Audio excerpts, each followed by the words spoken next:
అత్యుత్తమ ప్లేస్మెంట్స్ తో ఎంఎన్సీ కంపెనీలలో ఉద్యోగమే లక్ష్యమా? ఇంజనీరింగ్ చదవాలనే మీ పిల్లల కలని కేజీ రెడ్డి కాలేజ్ తో నిజం చేసుకోండి. So welcome back to the latest episode with Rahul Reddy Garu, the immigration lawyer, and he's practicing law from since 30 years. So right now OPT నుంచి STEM నుంచి H1Bకి మారే వాళ్ళ సిచ్యువేషన్స్ ఏ విధంగా ఉండబోతున్నాయి యూఎస్లో అనేది తెలుసుకుందాం. Hi sir. Sir I'm very fine sir, and how are you sir? Good. So upcoming మార్చ్లో H1Bకి సంబంధించిన లాటరీస్ అవి ఉండబోతున్నాయి కాబట్టి వాటి గురించి డిస్కస్ చేద్దాం. సో ఓపీటీ అండ్ స్టెమ్ నుంచి ఎవరైతే H1B కోసం వెయిట్ చేస్తూ ఉంటారో లాటరీ టైంలో వాళ్ళ మీద ఎఫెక్ట్ ఏ విధంగా ఉంటుందంటారు? ఇప్పుడు మనకు కొత్త H1B రెగ్యులేషన్స్ వచ్చినాయి. దాని ద్వారా ఏమైందంటే థర్డ్ పార్టీ ప్లేస్మెంట్ అనేది కొద్దిగా స్ట్రిక్ట్ అయిపోయింది. అదొకటి. ఇంకోటి ఏంటంటే మనకు లాస్ట్ ఇయర్ H1B కోటాను మొత్తం ట్రాన్సాక్షన్ చేసిండ్రు. అంటే అంతకుముందు 7-8 years నుంచి ఎట్లుండే అంటే అంతకుముందు 3-4 years ఎట్లుండే అంటే ఒక 10 కంపెనీల నుంచి కూడా కొందరు ఫైల్ చేసిండ్రు, ఫ్రాడ్లెంట్ ఫైలింగ్స్ అయ్యి. అంటే ఒకవేళ కనుక కొన్ని జాబ్స్ ఉంటే 10 కంపెనీల నుంచి ఫైల్ చేసిన ఉన్నారు. అయితే ఇప్పుడు లాస్ట్ ఇయర్కి వచ్చేమటికి ఏమైందంటే నీకు ఒకవేళ కనుక 10 కంపెనీలు ఫైల్ చేసినా కూడా శ్రీనివాసరావు అన్నతను మాత్రం ఒకటే కాబట్టి అతనికి ఒకటేసారి లాటరీ వచ్చే ఛాన్స్ ఉంటుంది. అతని బిల్లుని 10 సార్లు బెటరు. ఓకే, మనం అప్పుడప్పుడు పెడతాం కదా, చిన్నప్పుడు పెట్టినప్పుడు మన పేరు ఇచ్చి పెడతాం. మన పేరు ఎక్కువ రాయాలంటే ఏం చేస్తాం? 10 సార్లు రాసి అని లేస్తాం. అటువంటి అలౌడ్ లేదన్నట్టు. ఇప్పుడు ఎన్నిసార్లు రాసినా కానీ ఒకటే చిట్టి ఆ శ్రీనివాసరావు గారి పేరుతోటి ఒకటే చిట్టి పోతుంది. ఆ చిట్టి ద్వారా అది లాస్ట్ ఇయర్ ఇంప్లిమెంట్ చేసినారు. ఇప్పుడు కొత్త రెగ్యులేషన్స్ ప్రకారం ఏం చేశారంటే దాన్ని రెగ్యులేషన్స్ ద్వారా చేయబట్టి ఏమైనా కోర్టుల కేసులు కానీ వాటిని ఎదుర్కోవడానికి ఈజీ అవుతాయని చెప్పి వాళ్ళు రెగ్యులేషన్ ద్వారా పోయినరు. అయితే ఇప్పుడు కొత్త ప్రొవిజన్ ఏంటంటే లాటరీ మనం మార్చ్లో ఫైల్ చేసేటప్పుడు కొత్తగా ఫీజు అంతకుముందు $10 ఉండే. $10 ఏంటండి ఎప్పుడు ఇవ్వాలి, ఎప్పుడు పెద్ద కేర్ చేయరు. సో కొందరు ఫ్రాడ్లెంట్ ఫైల్ చేసే వాళ్ళు కొద్దిగా ఎక్కువ ఫైల్ చేస్తున్నారు, $10. ఇప్పుడు దాన్ని $215 చేసినట్టు. సో కొంచెం ఫిల్టర్ చేయడానికి, కొద్దిగా ఫిల్టర్ చేయడానికి చేసినట్టు. అసలు మేము ఈ రెగ్యులేషన్స్ పాస్ చేసేటప్పుడు మేము ఏమైనా అడ్వైజ్ చేసినామంటే అసలు మొత్తం లాటరీ చేసేటప్పుడు మొత్తం ఫైలింగ్ ఫీజే తీసుకోండి. ఓకే, సెలెక్ట్ అయితే ఆ ఫైలింగ్ ఫీజు ఇవ్వకండి. ఎట్లా మేము కట్టాలి కదా, ఫైలింగ్ ఫీజు కట్టాలి కదా, మేము ఇవ్వకండి అని చెప్పి మేము అడ్వైజ్ చేసినాం. వాళ్ళు ఇన్లే సరే ఏదో $215 చేసిండ్రు. సో ఇప్పుడు కొత్తగా ఓపీటీ నుంచి స్టెమ్ ఎక్స్టెన్షన్ నుంచి ఉన్న వాళ్ళు ఇప్పుడు మార్చ్ అంటే మనకు దగ్గరకు వచ్చింది. ఇప్పుడు ఆల్మోస్ట్ డిసెంబర్ అయిపోతూనే ఉంది. మార్చ్కు మీకు H1B లాటరీ ఉంది. ఇప్పటి నుంచే మీరు కంపెనీ కానీ కంపెనీ హెచ్ఆర్ కానీ కంపెనీ లాయర్ కానీ కాంటాక్ట్ చేసి టచ్లో ఉండి మీరు H1B ఫైల్ చేయడానికి రెడీ కాండి. అండ్ వీళ్ళు ఎటువంటి జాబ్స్ని చూస్ చేసుకోవడానికి స్కోప్ ఉంటుందంటారు ముఖ్యంగా H1B టైంలో?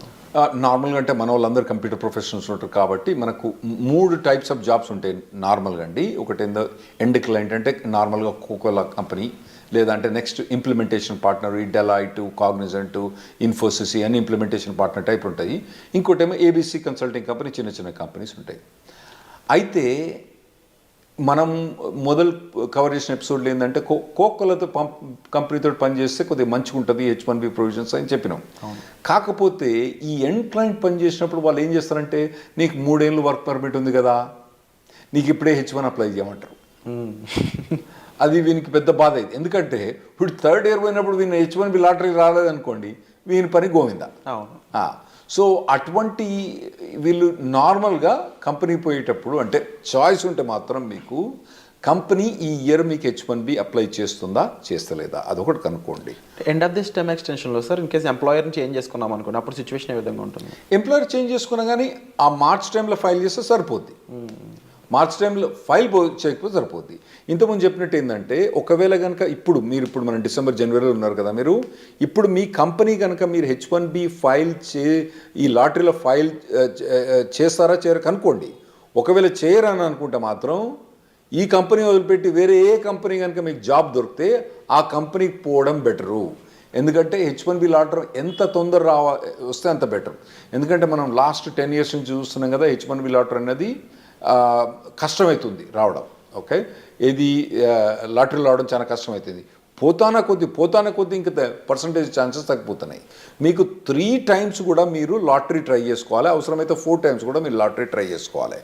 వచ్చినప్పుడు ఇమ్మీడియట్గా ఫైల్ చేసుకోండి, మళ్ళీ నెక్స్ట్ ఇయర్ పెట్టకండి అన్నట్టు. ఒకవేళ ఈ కంపెనీ ఫైల్ చేయకపోతే మీకు వేరే జాబ్ దొరికితే మాత్రం వేరే జాబ్ తీసుకొని ఆ జాబ్ ద్వారా కూడా మీరు H1B ఫైల్ చేసుకోవడం బెటర్. స్టెమ్ స్టూడెంట్స్కి ఎలాంటి ప్రొటెక్షన్ ఉంటుంది సార్? అంటే ఎక్స్పైరేషన్ ముందు జాబ్ పోయినట్లయితే వాళ్ళకి ఏమైనా ప్రొటెక్షన్ ఉంటుందా? ఏముండదండి, గోయిందా అంతే. ఇప్పుడు H1B ఉంది, ఇప్పుడు ఉందనుకోండి, ఇప్పుడు మార్చ్లో లాటరీ ఉంది, ఫిబ్రవరిలో జాబ్ పోయిందనుకోండి, మార్చ్లో వాళ్ళు ఫైల్ చేయరాదు అన్నట్టు. అయితే కొందరు ఏం చేస్తారంటే ఈ కన్సల్టింగ్ కంపెనీ ద్వారా పోయి ఫ్రాడ్లెంట్గా వాళ్ళకి డబ్బులు ఇచ్చో జాబ్ లేకున్నా ఫైల్ చేయించుకుంటారు. అవి అయితే నేను అవాయిడ్ చేయమని చెప్తా. ఎందుకంటే మీరు లాంగ్ రన్లో చూసుకోండి, మళ్ళీ కాకపోతే ఇండియాకి వచ్చి మీరు మళ్ళీ H1B లాటరీ అప్లై చేసుకోవచ్చు, కానీ ఇటువంటి ఫ్రాడ్లెంట్ కంపెనీస్ మాత్రం పోకండి. జెన్యున్ జాబ్ ఉంటే మాత్రమే మీరు H1B ఫైల్ చేయించుకోండి. జెన్యున్ జాబ్ లేకపోతే ఎప్పుడు కూడా H1B ఫైల్ చేయించుకోకండి. లేదు, ఇన్ కేస్ జాబ్ పోయింది అనుకున్న టైంలో స్టెమ్ ఓపీటీ మెయింటైన్ చేస్తూ ఎంప్లాయర్ మార్చుకునే స్కోప్ ఉంటుందా? స్టెమ్ ఓపీటీలో మనకు 90 days ఆఫ్ అన్ఎంప్లాయ్మెంట్ అలౌడ్ అండి. సో ఆ డేస్ని అక్కడక్కడ మెయింటైన్ చేసుకోవాలి. అదే అక్కడ మెయింటైన్ చేసుకోవచ్చు. మెయింటైన్ చేసుకొని దెన్ వేరే జాబ్ కనుక హాప్ ఆన్ అయితే అప్పుడు H1B ఫైల్ చేసుకోవచ్చు. కాకపోతే ఈ మార్చ్లో ఈ H1B లాటరీ ఎప్పుడు ఫైల్ చేస్తారు? మార్చ్ 1st నుంచి, టిపికల్గా మార్చ్ 20th. కొద్దిగా డేట్స్ అటు ఇటు చేంజ్ అవుతా అంటే ఒక 5-6 రోజులు అటు ఇటు చేంజ్ అవుతా అంటే ఆ టైంలో కనుక జాబ్ లేకపోతే కథం, మనోడు మళ్ళీ నెక్స్ట్ ఇయర్ వెయిట్ చేయాల్సి వస్తుంది. ఈ 90 days కాకుండా, ఈ టైం పీరియడ్ కాకుండా స్టెమ్ ఓపీని ఎక్స్టెన్షన్ చేసుకోలేమంటారా? స్టెమ్ ఓపీటీ అంటే 90 days అన్ఎంప్లాయ్మెంట్ ఎక్స్టెండ్ చేసుకోవడమా, లేదా 2 years స్టెమ్ ఓపీటీని ఎక్స్టెండ్ చేసుకోవడం? లేదండి, స్టెమ్ ఓపీటీ అన్నది 2 yearsకి లిమిటెడ్. అయితే అందులో కొన్ని చిన్న చిన్న ఎగ్జామ్షన్స్ ఉన్నాయి. ఇప్పుడు H1B అన్నది మనం మార్చ్లో లాటరీ ఫైల్ చేసినా కూడా యాక్చువల్ H1B అనేది అక్టోబర్ దాకా స్టార్ట్ కాదు. అయితే ఒకవేళ స్టెమ్ ఎక్స్టెన్షన్ కనుక ఈ ఏప్రిల్ నుంచి అక్టోబర్ మధ్యలో కనుక ఒకవేళ స్టెమ్ ఎక్స్టెన్షన్ ఎగ్జాస్ట్ అవుతుంది అనుకోండి, అంటే ఇతని స్టెమ్ ఎక్స్టెన్షన్ జూన్లో ఎక్స్పైర్ అవుతుంది అనుకోండి, ఇతను H1B ఫైల్ చేస్తే ఈ స్టెమ్ ఎక్స్టెన్షన్ ఆటోమేటిక్గా జూన్ నుంచి అక్టోబర్ దాకా ఎక్స్టెండ్ అయింది. అట్లా కొన్ని లిమిటెడ్ ఎగ్జామ్షన్, దాన్ని మేము క్యాప్ గ్యాప్ అంటాం అన్నట్టు. క్యాప్ గ్యాప్ అంటాం. అది ఎప్పటి నుంచి? నార్మల్గా టిపికల్గా ఏప్రిల్ నుంచి అక్టోబర్ దాకా ఎక్స్టెండ్ అయింది. ఏది కంపెనీ ఏదైతే కంపెనీ ఉందో H1B change of status file చేస్తే ఆటోమేటిక్గా క్యాప్ గ్యాప్ అన్నది ఏప్రిల్ నుంచి అక్టోబర్ దాకా ఎక్స్టెండ్ అయింది. అండ్ మనం ముందు మాట్లాడుకున్న ఈ రూల్స్ అండ్ రెగ్యులేషన్స్ అన్నీ కూడా పార్ట్ టైంలో కూడా అప్లైకబుల్ అవుతాయా? అంటే ఇప్పుడు స్టెమ్ వాళ్ళు పార్ట్ టైం కూడా సేమ్ ఇదే చేయొచ్చా, లేదా ఫుల్ టైమే చేయాలి కంపల్సరీ? మీరు అన్నట్టు ఒకవేళ కనుక H1B జాబ్ ఫైల్ చేసిన అనుకోండి, పార్ట్ టైం కూడా వాళ్ళు ఎక్స్టెండ్ చేసుకోవచ్చు. ఏది టిపికల్గా ఏప్రిల్ నుంచి అక్టోబర్ దాకా. అయితే ఇప్పుడు కొత్తగా వచ్చిన రెగ్యులేషన్స్ ఏవైతే January 17, 2025 అప్లిక్ అవుతాయో దానికి యాక్చువల్లీ స్టూడెంట్స్ కొద్దిగా ఈజీ ప్రొవిజన్ ఇచ్చిండ్రు. కపుల్ ఆఫ్ ప్రొవిజన్స్ ఏమి ఇచ్చిందంటే, ఒకవేళ నార్మల్గా మేము H1B ఫైల్ చేసినప్పుడు అక్టోబర్ 1st డేట్ పెట్టే ఫైల్ చేయాలి, అక్టోబర్ 2nd ఫైల్ చేయొద్దని చెప్పినట్టు. ఇప్పుడు కొత్తగా ఏంది, నువ్వు ఎక్స్టెండెడ్ డేట్స్ అంటే ఇంకా లేట్ డేట్ తోటి కానీ మేము ఒకవేళ కనుక ఏప్రిల్లో మేలో ఫైల్ చేసినా కూడా కొద్దిగా లేట్గా స్టార్ట్ డేట్ అంటే వీని స్టెమ్ ఎక్స్టెన్షన్ ఉంటుంది కదండి, ఈ స్టెమ్ ఎక్స్టెన్షన్ ఎక్కువ వాడుకోవడానికి ఇంకా ఎక్కువ రోజులు పెట్టుకొని, అంటే అక్టోబర్ 1st కాకుండా డిసెంబర్ కానీ జనవరి కానీ స్టార్ట్ డేట్ పెట్టుకొని మేము H1B ఫైల్ చేసుకోవచ్చని కొత్త రెగ్యులేషన్ వచ్చింది. ఇది స్టెమ్ ఎక్స్టెన్షన్ ఉన్న వాళ్ళకు, ఓపీటీ ఉన్న వాళ్ళకి చాలా అడ్వాంటేజ్ అండి. ఎందుకంటే అనవసరంగా 6 years H1B వాడరు. ఇంకోటి ఏంటంటే వీళ్ళకు ఓపీటీ స్టెమ్ ఎక్స్టెన్షన్స్లా వీళ్ళకు 7% ఇన్కమ్ ట్యాక్స్ రిబేట్ వస్తుంది. H1B పోయినప్పుడు రాదు. అంటే దాన్ని యాక్చువల్లీ ఇన్కమ్ ట్యాక్స్ అన్నాము, సోషల్ సెక్యూరిటీ అంటాము. ఆ సోషల్ సెక్యూరిటీ అన్నది వీళ్ళు కట్టని అవసరం లేదు. సో ఆ ఎగ్జామ్షన్ కూడా ఇది వీళ్ళు ఎక్కువ వాడుకోవచ్చు. ఆ ప్రొవిజన్స్ కూడా ఇచ్చిండ్రు. ఇంకోటి ఏది, స్టార్ట్ డేట్ లేట్ చేయొచ్చు అని ఉంది కదా. ఇంకోటి నేను ఏం చెప్పినా, స్టెమ్ ఎక్స్టెన్షన్ కానీ ఓపీటీ కానీ ఏప్రిల్ నుంచి అక్టోబర్ దాకా H1B ఫైల్ చేస్తే ఆటోమేటిక్ అక్టోబర్ దాకా ఎక్స్టెండ్ అవుతుందని చెప్పిన. దాన్ని క్యాప్ గ్యాప్ అంటాం. దాన్ని వాళ్ళు ఏం చేశారంటే క్యాప్ గ్యాప్ అన్నది అక్టోబర్ దాకా కాకుండా ఏప్రిల్ అంటే మళ్ళీ నెక్స్ట్ ఏప్రిల్ దాకా వాళ్ళు ఎక్స్టెండ్ చేసినట్టు, అంటే దాదాపుగా 1 year ఎక్స్టెండ్ చేసినట్టు. ఓకే. కాకపోతే దాని కిటికీ ఏంటంటే ఈ క్యాప్ గ్యాప్కు H1B అన్నది ఫైల్ చేయడం కంపల్సరీ. చేసిన వాళ్ళకి మాత్రం లాటరీలో సెలెక్ట్ అయ్యి H1B ఫైల్ చేసిన వాళ్ళకే ఈ క్యాప్ గ్యాప్ వర్తిస్తుంది. అంటే ఇప్పుడు తర్వాత ఈ క్యాప్ గ్యాప్ ఎక్స్టెన్షన్ కూడా H1B లాటరీలో సెలెక్ట్ అయ్యి H1B ఫైల్ చేసిన వాళ్ళకే ఈ క్యాప్ గ్యాప్ అన్నది వర్తిస్తుంది. అంటే ఈ ప్రొవిజన్ నార్మల్గా తీసుకొచ్చిన అవసరం ఏం పడిందంటే, H1B నార్మల్గా 5-6 మంత్స్లో అప్రూవ్ అయిపోద్ది. లేదంటే మనోడు ఎక్కువ పైసలు కట్టేస్తారు 3 వారాలకే అప్రూవ్ అవుతుంది ప్రీమియం ప్రాసెసింగ్కి. కొత్త అడ్మినిస్ట్రేషన్ వస్తుంది కదా, కొత్త అడ్మినిస్ట్రేషన్ అప్పుడు ఈ కొత్త అడ్మినిస్ట్రేషన్ కొత్తదేం కాదు, అంతకుముందు ఉన్నదే. అంతకుముందు మమ్మల్ని నరక యాతలు పెట్టింది ఈ అడ్మినిస్ట్రేషన్. వాళ్ళు ఈ ప్రీమియం ప్రాసెసింగ్ ఇవన్నీ సస్పెండ్ చేసినారు. అయితే ఇప్పుడు క్యాప్ అనేది అక్టోబర్ దాకానే, ఇదివరకు పాత రూల్స్ ప్రకారం అక్టోబర్ దాకానే ఎక్స్టెండ్ అయ్యి అక్టోబర్లో H1 అప్రూవ్ కాలేదనుకోండి, ఇడు జాబ్ చేయకుండా కూర్చోవాలి. అప్పుడప్పుడు పెద్ద కంపెనీలు ఏం చేస్తాయి, జాబ్ చేయకపోతే పో నీ H1 తీసేస్తాను తీసిపో, జాబ్ తీసేసుకొస్తాడు. అప్పుడేమవుతుంది, నా గరక నా ఘాటక అవుతాడు వీడు.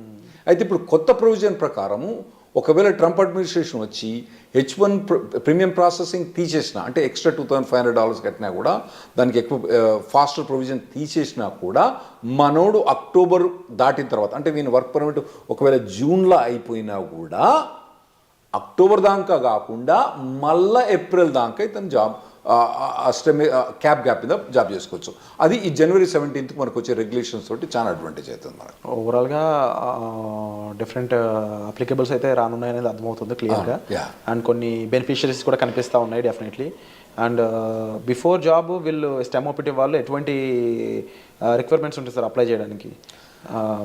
అంటే ఓపీటీ స్టెమ్ ఎక్స్టెన్షన్ ఈ రెండిట్లు అంటారా? అంటే వీళ్ళు మొదటి నుంచి కాలేజీలో చదువుతున్నప్పుడే వీళ్ళకు ఆన్ క్యాంపస్ రిక్రూట్మెంట్ నడుస్తుంటుందండి, వాటిల్లో పార్టిసిపేట్ చేయాలి. ఇంకోటి ఏంటంటే మీకు ఇంతకుముందు చెప్పినట్టు ఏంటంటే వీళ్ళు మొదటి నుంచి కూడా ఏదో టెక్నాలజీ తీసుకొని, హాట్ టెక్నాలజీ తీసుకొని, కరెంట్ టెక్నాలజీ తీసుకొని దాని మీద కంప్లీట్గా ఇంటర్న్షిప్స్ కానీ, తర్వాత ఎడ్యుకేషన్ కానీ, ట్రైనింగ్ కానీ తీసుకొని, ఒకవేళ టెక్నాలజీ మారితే మళ్ళీ ఇమీడియట్గా మారండి టెక్నాలజీ. కానీ ట్రైనింగ్ అన్నది ఇక్కడ కూర్చొని ఆ సినిమాలు చూసిన దానికి వీటి చూసిన దానికన్నా ఇటు పక్క పోయి ఈ ట్రైనింగ్ ఇటువంటివన్నీ తీసుకోవడం చాలా మంచిది. ఎందుకంటే నార్మల్గా ఇక్కడ జనరల్ ప్యాకేజ్ ఏంది 5 lakhs 6 lakhs ఉన్నది, అక్కడ మీకు 80 లక్షల నుంచి మొదలైంది ప్యాకేజ్. సో మీకు 6 lakhs నుంచి 80 లక్షలకు ఉండే పెర్ఫార్మెన్స్ మీరు అక్కడ యూఎస్కి వస్తుండ్రు కాబట్టి మీరు చేసే పెర్ఫార్మెన్స్ కూడా 10 times బెటర్ ఉండటానికి మీరు షార్పన్ అప్ కావాలి. అది మొదటి నుంచి ప్రిపేర్ కాండి. చక్కగా ఓపీటీ అయిపోయిన తర్వాత అప్పుడు ఎతుకుతలే జాబ్, తర్వాత చూసుకుంటలే. ఇప్పుడైతే సినిమాలు చూస్తా, షికార్లు పోతా, తాగుతా, తింటా, బిర్యానీ తింటా, పొద్దుగాల మధ్యాహ్నం, సాయంత్రం అయితే వాలీబాల్ ఆడతా, కానీ తర్వాత చూసుకుంటా, ఓపీటీ అయిపోయిన తర్వాత చూసుకుంటే మాత్రం అది తప్పుడు పని. మీరు మొదటి నుంచి ఇంజనీరింగ్ కాలేజ్ నుంచి ఫస్ట్ ఇయర్ నుంచి, ఒకవేళ మీరు యూఎస్ రాదలుచుకుంటే, మీరు ఇక్కడ కూర్చొని ఎక్కడనో 5 లక్షల ప్యాకేజ్ 6 లక్షలు తీసుకుంటే మీ ఇష్టం. మీరు కనుక యూఎస్ వచ్చి ఓపీటీ మీద పనిచేసి స్టెమ్ ఎక్స్టెన్షన్ మీద పనిచేసుకుంటే మాత్రం మీరు ఫస్ట్ ఇయర్ నుంచి మీరు కంటిన్యూస్గా శ్రమ పడితే మీరు ఓపీటీ స్టెమ్ ఎక్స్టెన్షన్ వచ్చినప్పుడు మీకు మెచ్చుకునే మార్కెట్ మంచిగా ఉన్నప్పుడు ఏముంటుందండి, అప్పుడు ఏమంటారు కదా, కుక్కను కూడా సింహాసనం ఎక్కించినప్పుడు వీళ్ళందరినీ మన వాళ్ళని సింహాసనం ఎక్కించినప్పుడు, ఏది మంచిగా స్కిల్ సెట్ లేని వాళ్ళని వాళ్ళందరూ కూడా కుక్క మీద వీళ్ళందరూ సింహాసనం ఎక్కి కూర్చున్నారు. ఇప్పుడు ఎట్లున్నది పరిస్థితి, మార్కెట్ పరిస్థితి మంచిగా లేదు. మరి మార్కెట్ పరిస్థితి మంచిగా లేదంటే యాక్చువల్గా మీరు స్టాక్స్లో బాగా చేస్తూ ఉంటారు కదా, అసలు యూఎస్లో ఇప్పుడు స్టాక్ మార్కెట్లు ఉందండి, హై రేట్స్ ఉన్నాయి, అన్నీ బాగున్నాయి స్టాక్ మార్కెట్. అయినా కానీ ఐటీ ప్రొవిజన్ మొత్తం డౌన్ అయిపోయింది. ఎందుకైందంటే మెయిన్ ప్రొవిజన్ ఏంటంటే 2021 ఎప్పుడైతే మన కోవిడ్ అయిపోయిందో అప్పుడు ఎట్లా హైర్ చేసిందంటే అమెజాన్ కొన్ని కంపెనీస్ అయితే ఒకటే అండి, మీ శాలరీ ఎంత, ఇన్కమ్ ట్యాక్స్ చూపేరా అని వీళ్ళు పట్టుకుపోయినారు. నీ W2 ఎంత, నీ W2లా ఓకే నీకు 80 లక్షలు వస్తుంది, ఓకే ఒకటేరా నీకు, ఇగో 1,60,60,000 అంతే, వారు ఏం మాట్లాడలేదు. అట్లా చాలా మందిని హైర్ చేసిండ్రు.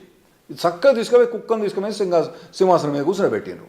ఇప్పుడు ఏమవుతుందంటే వాళ్ళందరూ చాలా మంది లేఆఫ్స్ అవుతుండ్రు, ఇంపాక్ట్ చూపిస్తారు. ఇప్పుడు కొత్తగా వచ్చే పురాణాలకు మాత్రం ఆ లగ్జరీ ఏదైతే 2021-22లో ఏదైతే హైరింగ్ చూసిండ్రో, ఆ తర్వాత అంతకుముందు హైరింగ్ చూసిండ్రో, ఇంకా ముందు మీరు చూడరు. ఆర్టిఫిషియల్ ఇంటెలిజెన్స్ అనేది బాగా డెవలప్ అయింది. దాంతో ఏమవుతుందంటే ఈజీగా ప్రోగ్రామింగ్ అయిపోతుంది. కాబట్టి మీ జాబ్స్ అన్నవి చాలా కష్టమవుతాయి. మీరు మొదటి నుంచి ప్రిపేర్ కాండి. స్పెషల్గా మీరు యూఎస్ రాదలుచుకున్న వాళ్ళు మాత్రం మొదటి నుంచి ప్రిపేర్ అయ్యండి. మీరు ఇక్కడనే ఉండి చిన్న చిన్న జాబులు చూసుకుంటే మీ ఇష్టం. అక్కడ కనుక మీకు హై లెవెల్ జాబ్ కావాలంటే అక్కడ లో లెవెల్ జాబ్స్ ఉండవు, ఎందుకంటే వీళ్ళకి జాబ్ ఇవ్వడానికి వీలుండదు అక్కడ. ఏది ఓపీటీ స్పెషలిస్ట్ స్టెమ్ ఎక్స్టెన్షన్లా వాళ్ళు తీసుకొచ్చి $5 $10 జాబ్ ఇవ్వడానికి వీల్లేదు, రెగ్యులేషన్స్ ఎలా చేయవు కాబట్టి వీళ్ళకి హై లెవెల్ జాబ్ కావాలి. కాబట్టి ఆ లెవెల్ జాబ్ కావాలంటే మీరు ఇప్పటి నుంచి ప్రిపేర్ కావడం better. Wonderful sir. So latest updates కోసం చూస్తూనే ఉండండి. అండ్ చాలా విషయాలు అయితే మనకు రాహుల్ రెడ్డి గారు చెప్పడం జరిగింది. సో మీరు వీటిపై ఏమనుకుంటున్నారు, మీ ఒపీనియన్ కామెంట్ సెక్షన్లో మెన్షన్ చేయండి. And thank you so much for the wonderful. Thanks అండి.